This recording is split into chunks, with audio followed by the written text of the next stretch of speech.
Doctor BR Ambedkar Konaseema జిల్లా ముమ్మిడివరంలో కోడికత్తి సీనును మాజీ intelligence chief DG AB Venkateswara Rao కలిశారు. అతనిపై నమోదైన కేసుల వివరాలు అడిగి తెలుసుకున్నారు. భవిష్యత్తులో ఎలా ముందుకు సాగాలనే దానిపై సూచనలు ఇచ్చినట్లు ఏబీ వెంకటేశ్వరరావు వెల్లడించారు. మాజీ ముఖ్యమంత్రి జగన్ బాధితులను అందరినీ కలుస్తున్నట్లు తెలిపారు. అందులో భాగంగానే కోడికత్తి సీనును కలవటం జరిగిందన్నారు. కోడికత్తి సీను కేసు విషయంలో జరిగినది ఒకటైతే నమోదు చేసిన కేసు మరొకటి అని ఏబీ వెంకటేశ్వరరావు అన్నారు. ఈ విషయంలో శ్రీను దోషి అయితే అతనికి పడే శిక్ష ఇప్పటికే అతను అనుభవించాడని తెలిపారు. 6 ఏళ్లుగా కేసు ముందుకు సాగకుండా అడుగడుగున అడ్డంకులు సృష్టిస్తున్నారని ఆరోపించారు. ఒక దళిత యువకుడు జీవనోపాధి చేసుకునే అవకాశం లేకుండా చేశారని మండిపడ్డారు.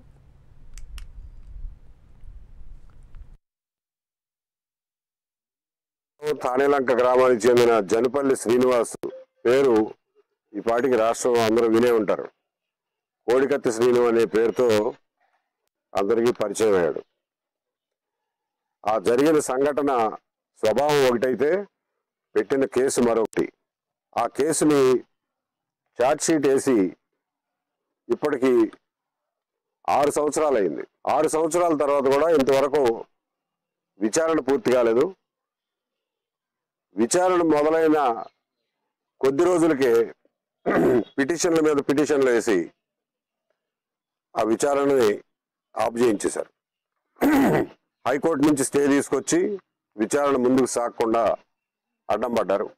ముందు విజయవాడ కోర్టులో విచారణ మొదలైనాక మళ్ళా కోర్టును మార్చి విశాఖపట్నం కోర్టుకి తీసుకుపోయారు. అక్కడ కూడా విచారణ ఇంతవరకు మొదలు కాకుండా అసలు విశాఖపట్నం కోర్టు విచారణ స్టార్టే చేయకుండా హైకోర్టుకి వెళ్ళి స్టే తీసుకొచ్చారు. ఆ తీసుకొచ్చింది కూడా ఎప్పుడు 2023 అక్టోబర్లో. అప్పటి నుంచి ఆ స్టే మీద వాదనలు లేవు. ఎన్ఐఏ వాళ్ళు కౌంటర్ వేశారు. అయినా కానీ ఆ కేసు ఇంకా హైకోర్టులోనే పెండింగ్ ఉండి తేలకుండా. వాటికి ఈ విషయం గురించి మరింత సమాచారం మా కరెస్పాండెంట్ శ్రీరామ్మూర్తి అందిస్తారు. చెప్పండి శ్రీరామ్మూర్తి. దుర్గా, ఏదైతే మాజీ intelligence chief DG AB Venkateswara Rao ఈ రోజు కోనసీమ జిల్లా ముమ్మిడివరం మండలం తానేలంకలో పర్యటించారు. అయితే కోడికత్తి శ్రేణిని ఇక్కడ ప్రత్యేకించి కలిసి ఈ తానేలంక గ్రామంలో కోడికత్తి శ్రేణి ఇంటి నివాసం వద్ద శ్రీనుని కలిసి అలాగే వాళ్ళ తల్లిదండ్రులు కూడా బ్రదర్ కూడా వెంకటేశ్వరరావు పరామర్శించారు. అయితే ఈ రోజు ఇక్కడికి రావడానికి ఒక ప్రత్యేక కారణం ఉందంటూ కూడా ఈ ఏబీ వెంకటేశ్వరరావు ఇప్పుడు సంచలనంగా వ్యాఖ్యలు చేశారు. ఏదైతే మాజీ సీఎం జగన్ బాధితులు ఉన్నారో అందరినీ తాను స్వయంగా ఇంటికి వెళ్ళి కలుస్తున్నానని చెప్పి ఆయన వెల్లడించారు. అందులో భాగంగా ఈ రోజు కోడికత్తి సీను కలవడానికి వచ్చినట్టుగా ఆయన చెప్పారు.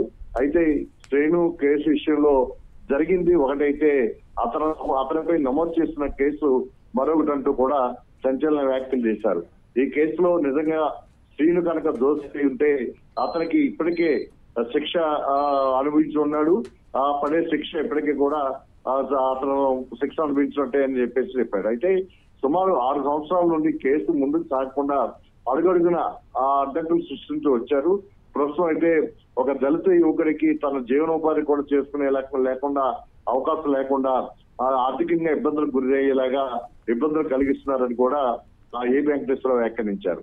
శ్రీను భవిష్యత్తులో ఈ కేసు విషయంలో ఏ విధంగా ముందుకు సాగాలి, ఏ విధంగా న్యాయపరంగా ముందుకు వెళ్ళాలి, దీనిపైన ఏ విధంగా అతను ఈ కేసులో బయటపడాలనే విషయం మీద కొన్ని సూచనలు సలహాలు కూడా ఆయన ప్రత్యేకించి కలిసి కోడికత్తిని ప్రత్యేకించి ఏబీ వెంకటేశ్వరరావు కలిసి సూచనలు చేశారు. ఈ సందర్భంగా జరిగిన మీడియా సమావేశంలో కూడా ఇదే విషయాల్ని ఆయన మాట్లాడుతూ ఏదైతే అతను లాయర్ సలీం కూడా దగ్గరున్నారు. కోడికత్తి సీను విషయంలో ఇప్పటి వరకు ఎలాంటి పరిణామాలు జరిగినాయి, కోర్టుకి ఈ కేసులో మాజీ ముఖ్యమంత్రి జగన్ హాజరు కాకపోవడం, కేసు ముందుకు సాగకపోవడం వంటి విషయాలను కూడా అతను లాయర్ సలీం ఏబీ వెంకటేశ్వరరావుకి వివరించిన పరిస్థితి ఉంది. అంటే చాలా కాలం జైల్లోనే ఉండిపోయిన కత్తి సీనికి బెయిల్ మీద ప్రస్తుతం ఇంటి దగ్గర ఉన్నారు. బెయిల్ రావడంతో అయితే ఈ కేసుకు సంబంధించి మాజీ ముఖ్యమంత్రి జగన్ కోర్టుకి ఎన్ఐఏ కోర్టుకి వెళ్ళకపోవడంతో కేసు అట్లాగే కొనసాగుతున్న పరిస్థితి ఉంది. దీని మీద ఏ విధంగా ముందుకు వెళ్ళాలి, ఈ కేసును ఏ విధంగా ఎదుర్కోవాలి అని ధైర్యం చెప్తూ ఈ కొన్ని సూచనలు సాంకేతికమైన అంశాల మీద కూడా ఏబీ వెంకటేశ్వరరావు కోడికత్తి శ్రీనికి వివరించినట్టు అనంతరం ఇప్పుడు అమలాపురంలో జరిగిన మీడియా సమావేశంలో కూడా ఈ విషయాన్ని ఏబీ వెంకటేశ్వరరావు వెల్లడించారు. Durga. Right, thank you Sriramamurthy.